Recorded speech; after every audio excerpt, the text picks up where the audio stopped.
ஓட சொல்லி கொடுத்தாங்களோ, எப்படி சஹாபாக்கள் ஓடி காமிச்சாங்களோ, எப்படி தாபீன்கள் தபோ தாபீன்கள் இமாம்கள் ஓடி காமிச்சாங்களோ அந்த முறைப்படி தான் ஓடும். உலகத்தில் அல்லாஹ்வுடைய இந்த மார்க்கத்தை ஒவ்வொரு பகுதியையும் கொண்டு போய் சேர்க்கிறதுக்கு அல்லாஹ் ஒவ்வொரு காலகட்டத்திலையும் சில மக்கள் தேர்ந்தெடுத்தான். குர்ஆனுடைய விளக்கத்தை மக்களுக்கு கொண்டு போய் சேர்க்கிறதுக்கு சில மனிதர்களை தேர்ந்தெடுத்தான். அவங்க தான் முஃபஸ்ஸிரீன்கள். அவங்க யாரு? குர்ஆன் விரிவுரையாளர்கள். அல்லாஹ்வுடைய ஹதீஸுடைய விளக்கங்களை உலகத்துக்கு கொண்டு போய் சேர்ப்பதற்காக சில மனிதர்களை தேர்ந்தெடுத்தான். அவங்க தான் முஹத்திஸீன்கள், ஹதீஸ் கலை நிபுணர்கள். அவங்க முழுக்க ஹதீஸை பூரா உலகத்துக்கு வந்து சேர்த்தாங்க. சில மனிதர்களுக்கு அல்லாஹ் தஆலா குர்ஆன் ஹதீஸில் இருக்கக்கூடிய சட்ட திட்டங்களை ஆய்வு செஞ்சு அந்த ஆய்வின் அடிப்படையில் வந்த சட்டங்களை, மார்க்க சட்டங்களை மக்களுக்கு சொன்னாங்க. அதுக்கு சில மக்கள் அல்லாஹ் தேர்ந்தெடுத்தான். அந்த மக்கள் தான் ஃபக்கீஹ், மார்க்க சட்ட நிபுணர்கள். ஃபக்கீஹ்னு சொல்றது அவங்களுக்கு பேர், மார்க்க சட்ட நிபுணர்கள். இந்த மாதிரி ஒவ்வொன்றுக்கும் அல்லாஹ் தஆலா சில மனிதர்களை தேர்ந்தெடுத்தான். அவங்க ஒவ்வொரு கொண்டு அல்லாஹ் வேலை பார்த்தான். ரசூலுல்லாஹ் காலத்திலேயே சில சஹாபாக்கள் குர்ஆன் அழகா ஓதுவாங்க, ஓத மட்டும் செய்வாங்க. ரசூலுல்லாஹ் அடையாளப்படுத்தினாங்க, நீங்க குர்ஆனை உங்கள்கிட்ட கற்றுக்கணும்னு சொல்லி. சில மனிதர்களுக்கு குர்ஆனுடைய விளக்கத்தை அல்லாஹ் கொடுத்தான். அப்துல்லாஹ் இப்னு அப்பாஸ் ரலியல்லாஹு அன்ஹு போன்ற சஹாபாக்கள். சில மனிதர்களுக்கு, சில சஹாபாக்களுக்கு அல்லாஹ் ஹதீஸுடைய விளக்கத்தை கொடுத்தான். அபூ ஹுரைரா ரலியல்லாஹு அன்ஹு போன்ற சஹாபாக்கள். சில மனிதர்களுக்கு மார்க்க சட்ட நிபுணத்தை கொடுத்தான். முஆத் இப்னு ஜபல் ரலியல்லாஹு அன்ஹு. அவங்கள என்ன செஞ்சாங்க? குர்ஆன் ஹதீஸில் இருந்து ஆய்வு செஞ்சு சட்டங்களை வகுத்து கொடுத்தாங்க.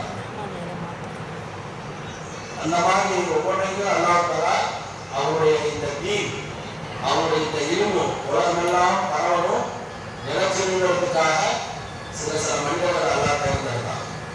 அந்த மாதிரி சில மனிதர்கள் அல்லாஹ் தேர்ந்தெடுத்தான்.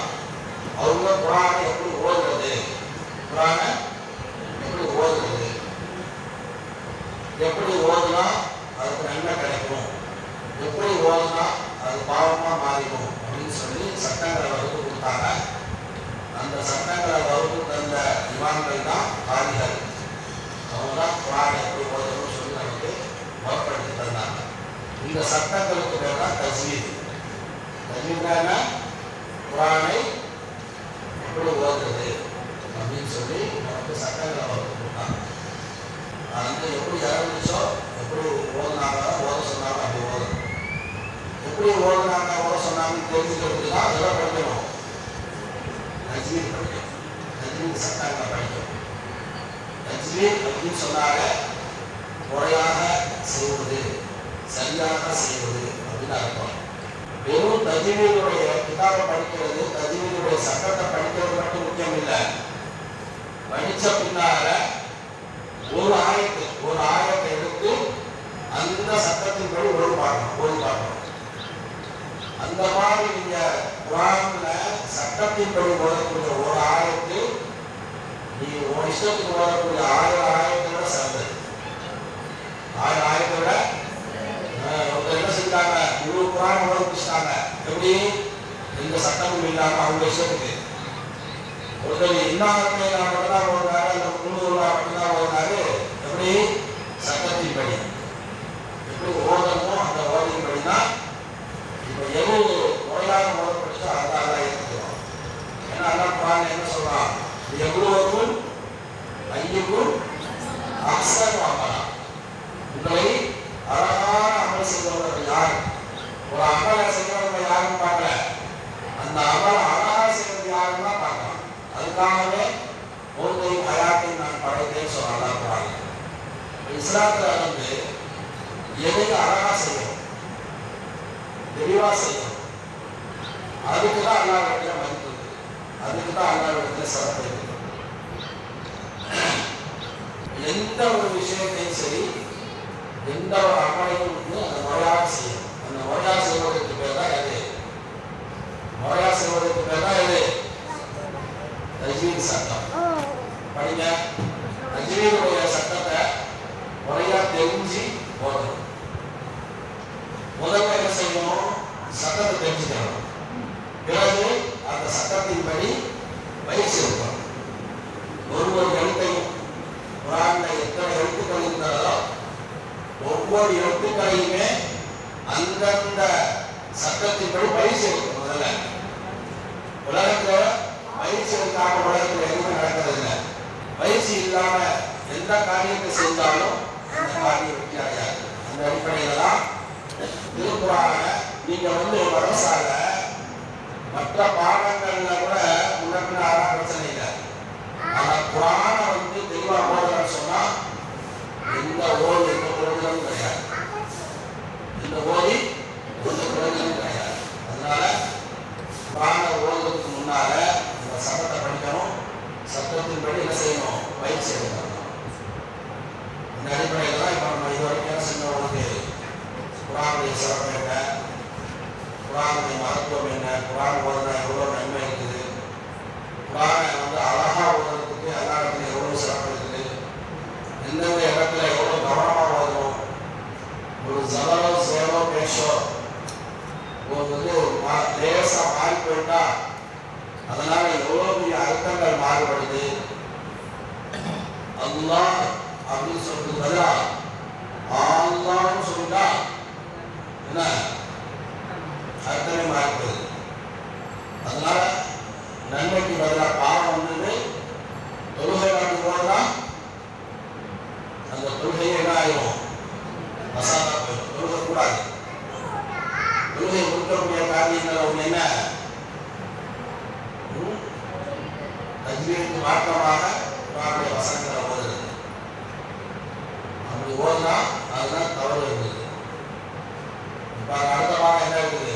திருக்குர்ஆனில் மிக ஹதீஸ் திருக்குர்ஆன் மகத்துவம் குறித்து நபி ஸல்லல்லாஹு அலைஹி வஸல்லம் அவர்கள் உபதேசங்கள் நிறைய குர்ஆனுடைய சிறப்பு, குர்ஆனுடைய மகத்துவம் ஏராளமாக இருக்குது. ஓதுவதாயும் சரி கேட்பதாயும் சரி இருவரையும் நன்மைதான். இன்னும் சில மகத்துவங்கள் இங்கே சுத்தமாக எழுதப்படுகிறது. ஒவ்வொரு முஸ்லிம் மாணவரும் பெண்ணிலும் அதனை கற்றுக்கொள்வதும் கற்றுக் கொடுப்பதும் அவசியம் என்பது விளங்கும். என்ன குர்ஆனை ஓதுறதுக்கும் நன்மை இருக்குது. நல்லா நினைக்க ஓதுறது எப்படி சிறப்போ ஓதுறது எப்படி நன்மையோ அதே போல ஒருத்தர் ஓதுனாங்கன்னா அது செவிமடுத்து கேட்பதும் நன்மை, செவிமடுத்து கேட்பதும் சிறப்பு. அது ஆண்களாக இருந்தாலும் சரி பெண்களாக இருந்தாலும் சரி ஒவ்வொருத்தரும் என்ன செய்யணும்? குர்ஆனை கற்று அதன்படி ஓதுவது அவசியம். ஆரம்பத்தில் அல்லாஹ்வுடைய ரசூலுடைய ஒரு பாராட்டு பேர் வாங்கிட்டா அதுதான் நமக்கு எந்த காலத்திலும் நிலைச்சிருக்க முடியாது. அந்த அல்லாஹ்வுடைய ரசூல் சொன்னாங்க, உங்களிலேயே ஆக சிறந்தவர் கை நீங்களா கை யாரே மன் தஅல்லமல் குர்ஆன அல்லம. யார் சொல்றாங்க? யாரை பார்த்து சொல்றாங்க? நம்மளை பார்த்து சொல்றாங்க. குர்ஆன் ஓதுறவங்களை பார்த்து சொல்றாங்க, உங்களிலேயே ஆக சிறந்தவர் அப்படின்னா என்ன? மனித சமுதாயத்தில் மிக சிறந்தவர் மன் தஅல்லமல் குர்ஆன, உங்களில் யார் குர்ஆனை கற்று வஅல்லமஹு அதை பிறருக்கும் கற்றுக் கொடுப்பாரோ அவர்தான் சிறந்தவர். ரசூலுல்லாஹ் ஒருத்தவங்களை பார்த்து கைன்னு சொன்னா அவர்தான் கை. ரசூலுல்லாஹி ஸல்லல்லாஹு அலைஹி வஸல்லம் அல்லாஹ்வுடைய ரசூல் ஒருத்தர் பார்த்து ஷர்ன்னு சொன்னா அவன் தான் உலகத்திலேயே கெட்டவன். அவன் உலகத்தில் 1000 பேர் புகழ் வாங்கியிருக்கணும். அப்ப அல்லாஹ்வுடைய ரசூலே நம்ம தன்னுடைய வாயால சொல்றாங்க, நீங்கள் தான் சிறந்தவர். இந்த பேரை நம்ம தக்க வச்சுக்கணும்னா குர்ஆனை கற்கணும், கற்றுக் கொடுக்கணும். எப்படி கற்கணும்? குர்ஆனை எப்படி கற்கணும் அப்படி கற்கணும். குர்ஆனை எப்படி கற்றுக் கொடுக்கணும்? எப்படி கற்றுக் கொடுக்கணும் அப்படி கற்றுக் கொடுக்கணும். எப்படி கற்கணும் எப்படி கற்றுக் கொடுக்கணும்? அதான் தஜ்வீத். தஜ்வீத் சட்டத்தின்படி முறையில் கற்றுக் கொடுத்தா மட்டும்தான் அந்த குர்ஆன் நன்மையாக சிறப்பாக ஆகும். அப்பதான் நமக்கு இந்த சிறந்தவன்ற பேரை வாங்க முடியும். மகாரிஜுல் ஹுரூஃப் எழுத்துக்கள் சுத்தம். அந்தந்த எழுத்தை அந்தந்த இடத்திலிருந்து வெளியாக்கக்கூடிய அந்த பயிற்சி நம்ம எடுத்தாலே போதும். அதுவே போதும். பெரிய சட்டங்கள் காரி காரின்னு சொன்னாங்கல்ல, தஜ்வீதிலேயே எல்லா சட்டங்களையும் நுணுக்கங்களையும் தெரிஞ்சவங்க. அந்த அளவுக்கு நம்ம தெரியாதவங்க கூட எப்படி ஓதுனா லஹன ஜலி என்ற பெரும் பாவம் வராதோ, தவறு வராதோ, அந்த அளவுக்காக நம்ம சரி செஞ்சுக்கிறோம். குறைந்தபட்சம் எழுத்துக்களை சுத்தமாக உச்சரிக்கணும். சின்ன சின்ன சட்டங்களையாவது பேரி ஓடணும். கஸ்தூரி வாங்கிட்டு போய் பையை வீட்டில் வைக்கிறாரு. வீட்டில் வச்சா என்ன ஆகும்? வீடு ஃபுல்லா கம நடக்கும். அந்த மாதிரி ஒருத்தர் குரானை ஓதுவதை கற்று அதை ஓதுகிறான்னு சரி, வீட்டில் போய் ஓதுனாலே சரி, இந்த குரான் ஓதுவர் வீட்டில் இருந்தாலே போதும், அந்த வீடே கம நடக்கும். இந்த மனம் எப்போ தெரியும்னா வழக்குகளுக்கு தெரியும். இந்த மனம் எப்போ தெரியும்? இவர் மன்னிச்சதுனால தெரியும். அயாத்தாருக்கும் தெரியாது. அதனால குரானை ஓத கற்றுக்கணும், அதை ஓதணும். ஓத வயசு கிடையாது, எவ்வளோ வயசுல வேணாலும் ஓதலாம். கடைசி நிமிஷம் ஓதணும் குரானை. நம்ம கற்றுக்கிட்டே இருக்கணும், கடைசி வரைக்கும் கற்றுக்கிட்டே இருக்கணும். ஓடி முடிச்சாச்சு, பட்டம் வாங்கியாச்சு, இனிமேல் நமக்கு அந்த தேவையில்லைன்னு போயிருக்காது. புதுசு புதுசாக கற்றுக்கிட்டே இருக்கணும். இதே ஒரு ரெண்டாவது சிறப்பு, கஸ்தூரி நிரப்பப்பட்ட பைக்கு ஒரு ஒப்பானது. அந்த பை வீட்டில் இருந்தாலே போதும், நம்ம மறக்கும். ஒரு அச்சனம்னா என்ன? எழுத்துன்னு அர்த்தம். அச்சனங்கள் பழைய காலத்து கவிதை. ஒரு எழுத்தை ஓடினால், ஒரு எழுத்து ஓடினால் அவருக்கு 10 நன்மைகள் எழுதப்பட்டு 10 பாவங்கள் நன்மைப்படுது. ரெண்டு பரிசு தரலாம். ஏற்கனவே நம்ம லிஸ்ட்ல இருக்கக்கூடிய பாவத்தை 10 பாவத்தை எல்லாம் டெலிட் பண்ணிடலாம், அழிச்சு விட்டுலாம். புதுசா 10 நன்மைகள் அல்லாதான் இருக்கலாம். அப்போ 20 புரோஜனம் இருக்குது. ஒரு 10 நன்மை கிடைக்குது, ஒரு எழுத்துக்கு அப்படின்னு சொல்லிட்டு விளக்க சொல்றாங்க. அப்படிங்கிறது ஒரு எழுத்து நினைச்சாதீங்க. அலிஃப் ஒரு எழுத்து, லாம் ஒரு எழுத்து, மீன் ஒரு எழுத்து. அப்போ அலிஃப் லாம் மீன் ஓதுனா 30 நன்மைகள் கிடைக்கு, 30 பாவங்கள் நன்மைப்படுதுன்னு சொன்னாங்க. ஒரு எழுத்துக்கு அல்லாமல் அபரிமிதமான நன்மைகளை தரான். மேல சொன்னது ஓட்டுறவருக்கு, இங்க சொல்ல பாருங்க, என்ன அற்புதமான ஒரு சந்தோஷமான செய்தி. குரானை ஆர்வத்தோடு ஓடக்கூடியவர்களுக்கு இது ஒரு மகிழ்ச்சியான நற்செய்தி. என்ன மகிழ்ச்சியான செய்தி? முழு மன தூய்மையோடு கண்ணியத்தோடு இறைமறையின் எழுத்தை ஓத கேட்பாரானால், மேல சொன்னது ஓதுவாரானால், மேல சொன்னது இப்ப சொல்றது ஓதுவதை கேட்கிறாரு. அப்படி கேட்கும் போது கண்ணியத்தோடு கேட்கிறாரு. அல்லாஹ்வுடைய வசனத்தை கேட்கிறோங்கிற மன தூய்மையோடு கேட்கிறாரு. அது அல்லாஹ் குர்ஆன்ல தெளிவா சொல்லிட்டான். கேட்கிறவங்க எப்படி கேட்கணும்? வஹிராக்குரிய குர்ஆனும் தஸ்தமிஉ லஹு அன்சித்து லஅல்லக்கும் துர்ஹமூன். உங்கள் சமூகத்தில் குர்ஆன் ஓதப்பட்டால் நீங்கள் செவிதாய்த்து கேளுங்கள். அந்த நேரத்தில் வேறு எதையும் ஈடுபடாமல் வாய் மூடி இருங்கள். செவிதாய்த்து கேளுங்கள், வாய் மூடி இருங்கள். அப்படி செய்தால் அல்லாஹ்வுடைய விசேஷமான அருள் உங்களை வந்து சேரும். நம்ம ஓத கேட்கறதுக்கு கண்ணியமா உட்கார்ந்து அழகான முறையில் உட்கார்ந்து செய்வதற்கு கேட்டா, அப்படி கேட்கிறவருக்கு பாரு 10 பாவங்கள் மன்னிக்கப்படுது, சொர்க்கத்துல 10 தரஜா உயர்த்தப்படுது. அதனால என்ன? 10 அந்தஸ்து. ஒரு அந்தஸ்துக்கு ஒரு அந்தஸ்துக்கு மத்தியில் உள்ள இடைவெளி என்ன? வானூட்டிக்கு மத்தியில் உள்ள இடைவெளின்னு சொன்னாங்க.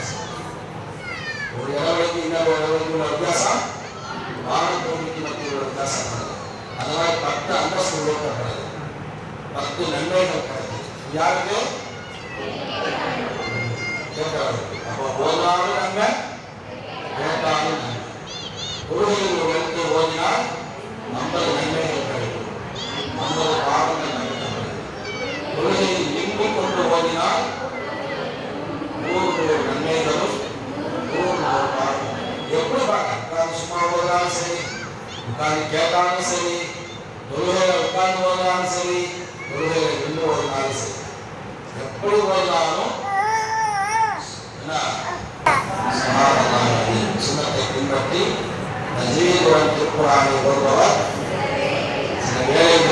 தன்னைத்தானே மறந்து நம் புலன்களை விட்டு வளர்ந்து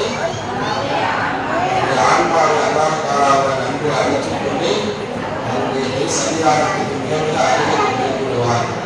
அந்த நேரத்தில் ஓடும்போது அல்லாஹ் தஆலா அருள் ஒளிகளில் அவருடைய ரகசிய ஞானங்கள் சொல்றாங்க. ஒரு மனிதர் சுலதான முறையில தஜ்வீதாக ஓட ஆரம்பிச்சாங்க. அவர் தஜ்வீதாக ஓட ஆரம்பிச்சா தன்னையே மறந்துவார். தன்னையே மறந்து அல்லாஹ்வுடைய கலாம் போதும் அப்படின்னு சொல்லி அல்லாஹ்வோட அப்படியே ஐக்கியம் ஆகிடுவார். இறை நேசர்கள்லாம் குரான் ஓதுறாங்க. குரான் ஓதுனா என்ன செய்யணும்? திருவாரூர் இல்லையா? குரானை ஓத தொழுகையை கம்பிட்டு ஓட ஆரம்பிச்சா அப்படியே மயக்கமாய் விழுந்துருவாங்க. சகாபாக்கள் பெரும்பாலான சகாபாக்கள் குரான் ஓட ஆரம்பிச்சா அப்படியே லைட்ஸ் போடுவாங்க. துன்யாவில் எல்லாத்தையுமே மறந்துடுவாங்க. ஏன்னா இது அல்லாஹ்வுடைய வார்த்தை. இது அல்லாஹ் முன்னாடி நிற்கிற மாதிரி அவங்களுக்கு உணர்வு வந்துடும். எல்லா துன்யாவுடைய அத்தனை தொடர்புகளும் துண்டிக்கப்படும். அந்த மாதிரி ஆகும்போது அல்லாஹ்வுடைய நெருக்கம் அவங்களுக்கு பொருத்தம் கிடைக்கும். அல்லாஹ்வுடைய விசேஷமான ஒளி கிடைக்கும். அல்லாஹ்வுடைய ரகசிய ஞானங்கள் அல்லாஹ் தஆலா இதான் மனதில் இல்ஹாம்னு சொல்றது. மனதில் பல இருமுறை ஞானங்கள் அல்லாஹ் மனசை வைத்து வருவான்.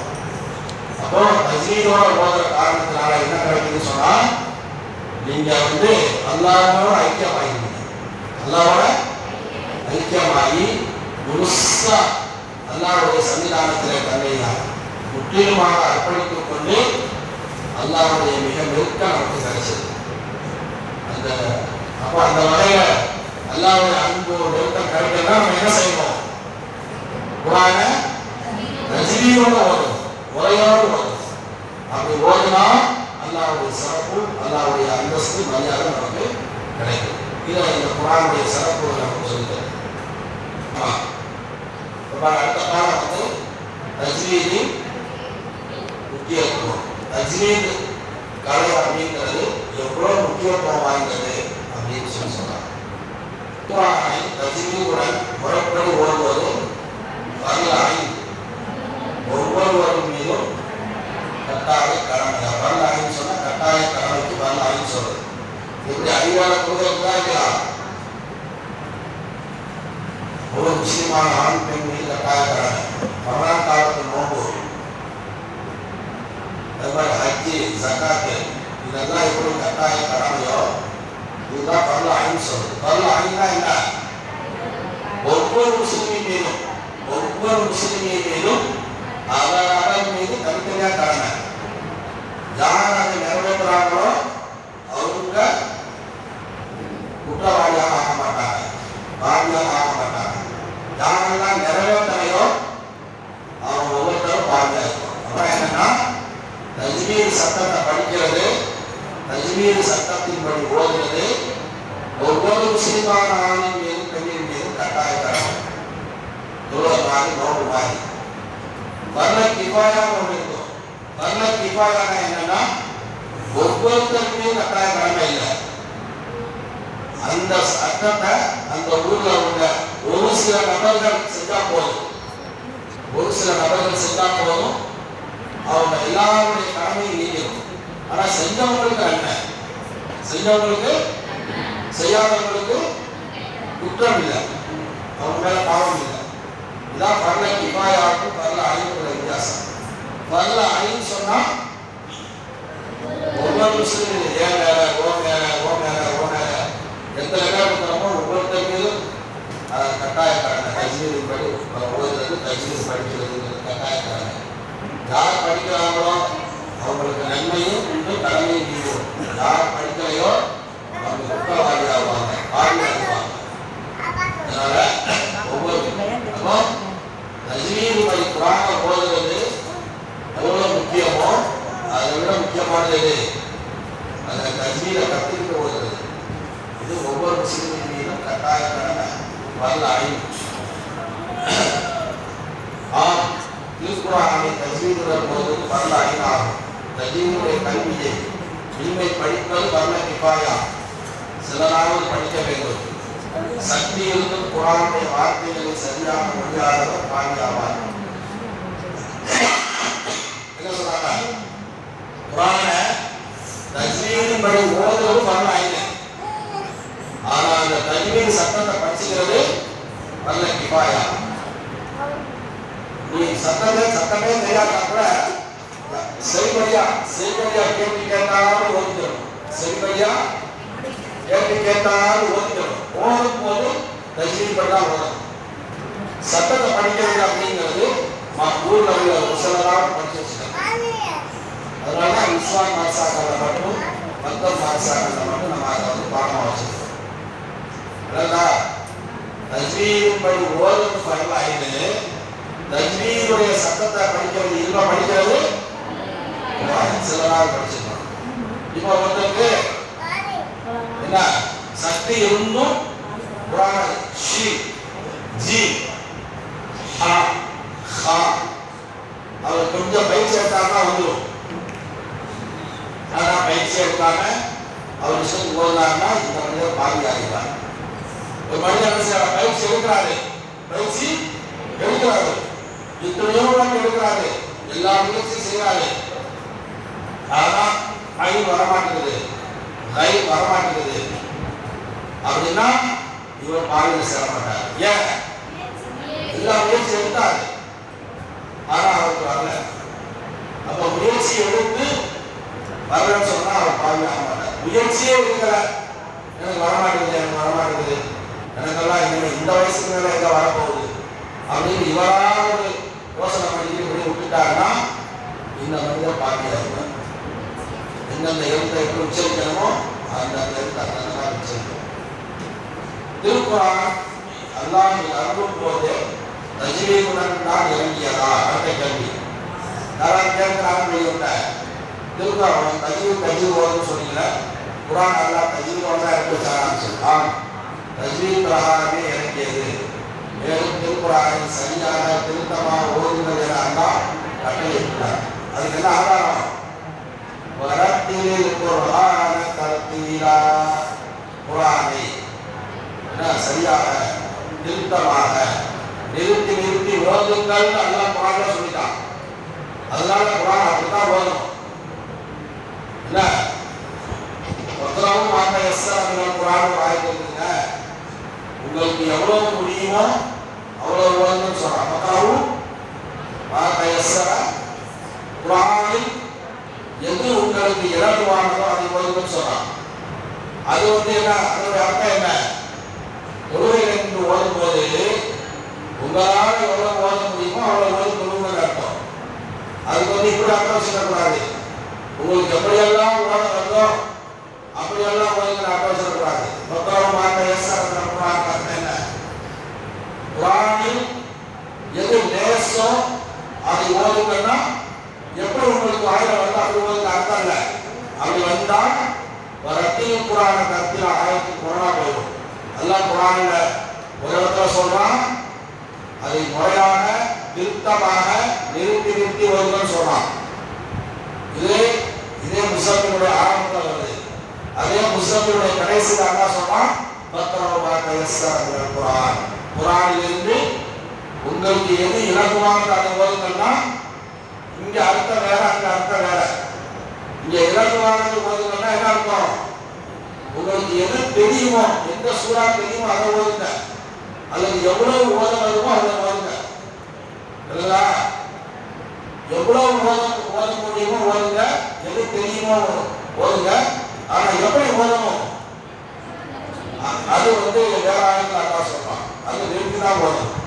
அது 3 ஆயிரத்து ஓதினாலும் சரி, 30 ஆயிரத்து ஓதினாலும் சரி, முழு குர்ஆன் ஓதினாலும் சரி, எப்படி ஓதணுங்கிறத அல்லாஹ் ஒரு இடத்துல சொல்றான், எவ்வளவு ஓதணுங்கிறத அல்லாஹ் ஒரு இடத்துல சொல்றான். எவ்வளவு ஓதணும்னா ஒரு கால் எவ்வளவு நேரம் நின்று வணங்க முடியுமோ அவ்வளவு ஓது. அவ்வளவு ரொம்ப சிரத்தை எடுத்து கால் இப்படிங்கிற அளவுக்கு ஓதாது. எப்படி ஓதணும்? அது 1000 ஓதினாலும் சரி, 100,000 ஓதினாலும் சரி, நிறுத்தி ஓதுங்க, நிதானமாக ஓதுங்க, அழகா ஓதுங்க. நம்ம நிறுத்தி நிதானமாக ஓதுங்கன்னா தஜ்வீதோட ஓதுங்கிறதுக்கு ஆதாரம். அடுத்து தஜ்வீத் தர்தீலாக ஓதி கொண்டிருந்தார்கள். அவ்வாறு ஓதாதபடி கண்டித்து எச்சரிக்கை செய்தார்கள். எப்படி எச்சரிக்கை செய்தாங்க? எத்தனையோ மனிதர்கள் திருக்குர்ஆனை ஓதுகிறார்கள், சதித்து கொண்டிருக்கிறது என்றும் முறைப்படி ஓதாதவர்களை பற்றி கூறியிருக்கிறார்கள். என்ன சொல்றாங்க? ரசூல் ஸல்லல்லாஹு அலைஹி வஸல்லம் பல இடங்களில் சொல்லுவாங்க, குர்ஆனை இறங்கிய முறைப்படி ஓதுங்கன்னு சொல்லுவாங்க. குர்ஆனை திருக்குர்ஆன் எப்படி இறங்கியதோ அவ்வாறே ஓத விரும்பக்கூடியவர் அப்துல்லாஹ் இப்னு மஸ்ஊத் ரலியல்லாஹு அன்ஹு குர்ஆனை கற்றுக்கொள்ளணும்னு சொல்லுவாங்க. அப்போ குர்ஆன் எப்படி வேணாலும் ஓத முடியாது, அது இறங்கின முறை தான் ஓதணும். எப்படி இறங்குச்சு? தஜ்வீத் சட்டத்தின் வழியா இறங்குச்சு. அதனால குர்ஆன் வந்து அப்படிதான் ஓதணும், நம்ம இஷ்டத்துக்கு ஓதக்கூடாது. யாராவது ஒரு அவசரத்துக்கு ஓதுனாங்கன்னா ரசூல் ஸல்லல்லாஹு அலைஹி வஸல்லம் சொன்னாங்க, அந்த குர்ஆனை அவர் என்ன செய்வான்? அல்லாஹ்வுடைய வார்த்தையை, அல்லாஹ் பேசுகிற வார்த்தையை எவ்வளோ அழகாக உச்சரிக்கணும். அதை தப்பும் தவறுமா உச்சரித்தா அல்லாஹ் கோபப்படுவானா கோபப்பட மாட்டானா? அதனால அழகா ஓதுங்க, ஊட்டி ஓதுங்க, கொஞ்சமாக ஓதுனா முழு குர்ஆன 5 குர்ஆன் நான் ஓதிட்டேன், நான் இந்த வருஷம் 10 குர்ஆன் ஓதிட்டேன் அப்படி சொல்றதல்ல பெருமை. அப்படி ஓதுறதுனால நன்மையும் கிடையாது. கொஞ்சமாக ஓதினாலும் நிறுத்தி ஓதணும், நிதானமாக ஓதணும், அழகா ஓதணும், பொறுமையாக ஓதணும், ஒவ்வொன்றையும் சிந்திச்சு சிந்திச்சு ஓதணும், எழுத்துக்களை பார்த்து உச்சரிச்சு உச்சரிச்சு ஓதணும். அப்படி ஓதினானா அந்த குர்ஆன் நன்மையை நமக்கு என்ன செய்யணும்? சிவாஜி பயன்படுத்தி செய்யணும். இல்லைன்னு சொன்னா யார் தப்பு தவறுமாக தன் மனப்போன போட்டில் குர்ஆன் ஓதுகிறார்களோ அந்த குர்ஆனை நாளை மறுமை நாளையில இவருக்கு எதிராக சாட்சி சொல்லும்.